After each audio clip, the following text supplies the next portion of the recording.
Hey guys, how's it going? Okay, so this morning I was thinking, what makes a person, a man, a woman, a woman, a man, a man? And it's kind of complex because it would be different for a lot of people, like different opinions and all that, and different cultures. I think a lot about the whole phrase when people talk about toxic masculinity and all that sort of stuff. And in reality, they go on about it like it's only males that are toxic and that masculinity in itself is toxic, which to me is not true. And if they say, well, if there's toxic masculinity, there's also got to be toxic femininity, and they have problems defining that because they have no focus on that or no cause to actually pursue that. So what is toxic femininity and all that sort of jazz. However, what makes a person is an interesting concept because it goes into the fact of, what they see or what they might think they are supposed to be as opposed to who they really are. And it's not something that's really easy for people to even think about in and of itself and of themselves. Like you could say, oh, I'm the most fantastic person in the world, but you might not be, or you might be the most negative thoughts about yourself, and that's just not true. The truth is always somewhere in between. And then it comes into how you're defining yourself. Are you letting your environment define you? Are you letting your relationships define you? Or are you doing the defining there? Are you defining your relationships? Are you the one that's having a say in the relationships, or are you just letting the relationship go, okay? Like when I talk about with my RA friends, the relationship ladder, there's like the typical cultural thing where it's like, meet someone, go out, move in together, get married, have kids. That's a defining thing for a lot of people.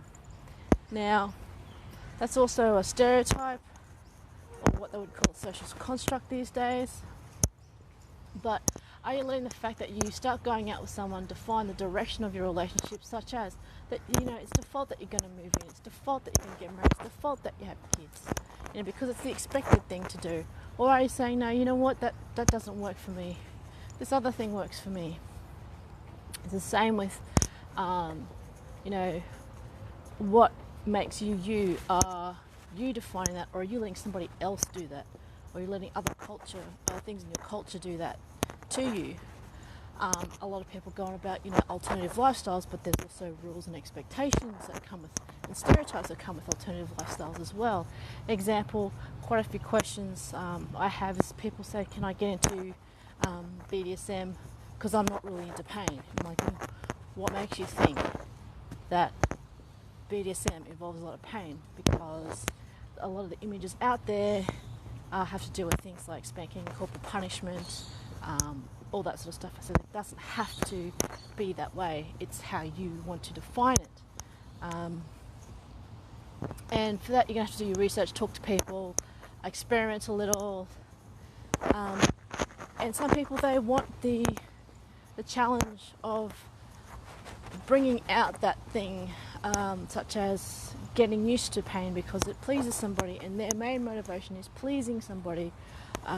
So in order to do that, they will train themselves to do whatever, just like you will try and improve yourselves to meet a goal. Now, is that goal set by somebody else? Say example, your boss, to grow and develop in these certain areas in order to climb the corporate ladder, or defined by the expectations of your peers, even like your friends. They expect you to act in a certain way.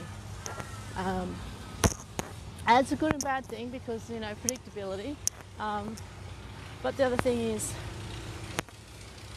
are you not being yourself around your friends? If you're worried about being yourself among your friends, then I've got to kind of worry a little bit about your friends. Like, your friends might go, okay, that's a bit unusual, but, alright, that's okay, it's still you, like in the core base of you. Or if the friends go, you know what, I don't like that, and see you later, I want you to fit into my little box, then I'd be sort of having a bit of a think about the friends there. So, what makes you you? When you think about it, think about the things in your life, how you would like to define your life. Are you living a life that you want? And think about how others see you. Not that you have to define and follow the opinion of others, but what the reality is. And to get the reality, you need to turn and look into various other points of view. And what you honestly think in and of yourself makes you you. Got a great sense of humour, all that sort of stuff. Because really, sometimes we don't realise how much other people's, or how differently we see ourselves compared to other people. You know? And it is kind of interesting if you get like people to, like the whole stand up in the funeral, and what do you think people would say about you? What would you like them to say about you? What would they really say about you? All that sort of stuff. And a lot of the times people will, I don't know, not invalidate themselves, bring themselves down a little bit, be a bit too humble.